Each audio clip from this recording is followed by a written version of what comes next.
एक पक्षी था जो रेगिस्तान में रहता था, बहुत बीमार। कोई पंख नहीं, खाने पीने के लिए कुछ नहीं, रहने के लिए कोई आश्रय नहीं था। एक दिन एक कबूतर उधर से गुजर रहा था। उस बीमार और दुखी पक्षी ने कबूतर को रोका और पूछा, तुम कहाँ जा रहे हो? उसने उत्तर दिया, मैं स्वर्ग जा रहा हूं। बीमार पक्षी ने कहा, कृपया मेरे लिए पता करें, मेरी पीड़ा कब तक समाप्त हो जाएगी? कबूतर ने कहा, निश्चित ही मैं पता करूंगा। कबूतर ने इतना कहकर बीमार पक्षी से विदा ली। कबूतर स्वर्ग पहुंचा और प्रवेश द्वार पर देवदूत को बीमार पक्षी का संदेश दिया। देवदूत ने कहा, पक्षी के जीवन में अगले 7 वर्ष तक इसी तरह कष्ट लिखा हुआ है। उसे ऐसे ही 7 वर्ष तक कष्ट भोगना पड़ेगा। तब तक उसके जीवन में कोई खुशी नहीं है। कबूतर ने कहा, जब बीमार पक्षी यह सुनेगा तो वो निराश हो जाएगा। क्या आप इसके लिए कोई उपाय बता सकते हैं? देवदूत ने उत्तर दिया, उससे कहो कि इस वाक्य को हमेशा बोलता रहे, इन सब के लिए भगवान तेरा शुक्र है।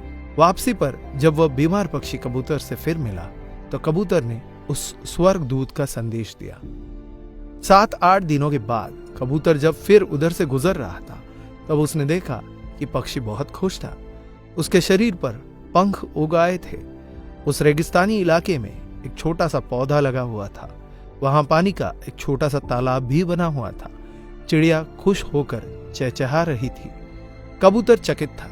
देवदूत ने कहा था कि अगले 7 वर्षों तक पक्षी के लिए कोई खुशी नहीं होगी। इस सवाल को ध्यान में रखते हुए कबूतर स्वर्ग के द्वार पर देवदूत से मिलने पहुंच गया।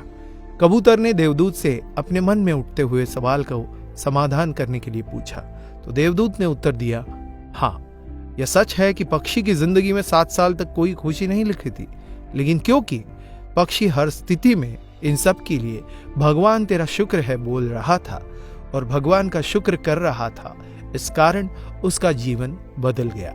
जब पक्षी गर्म रेत पर गिर गया तो उसने कहा, इन सब के लिए भगवान तेरा लाख लाख शुक्र है।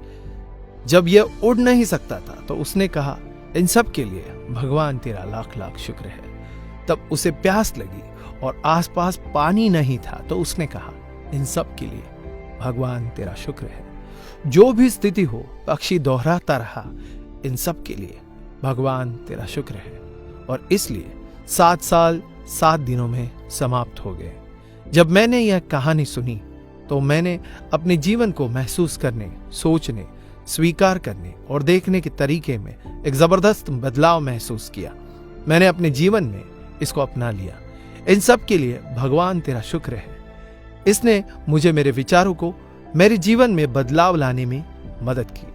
उदाहरण के लिए, अगर मेरा सिर दर्द कर रहा था तो मुझे लगता है कि मेरा बाकी शरीर पूरी तरह से ठीक और स्वस्थ है और मैं कहता हूं, इन सब के लिए भगवान तेरा शुक्र है। और मुझे लगता है कि सिर दर्द मुझे बिल्कुल परेशान नहीं करता। इस भगवान के शुक्राने का मेरे जीवन पर वास्तव में गहरा प्रभाव पड़ा। मुझे लगने लगा कि मैं कितना धन्य हूं, मैं कितना खुश हूं, जीवन कितना अच्छा है। इस संदेश को साझा करने का उद्देश्य हम सभी को इस बारे में अवगत कराना है कि कितना शक्तिशाली है यह, हमारे जीवन को नया रूप दे सकता है।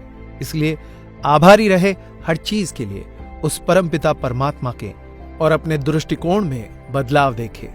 दोस्तों, ये वीडियो अगर आपको अच्छा लगा हो तो इसे लाइक करें, शेयर करें तथा आपकी इस वीडियो को लेकर क्या राय है हमें कमेंट करके बताइए।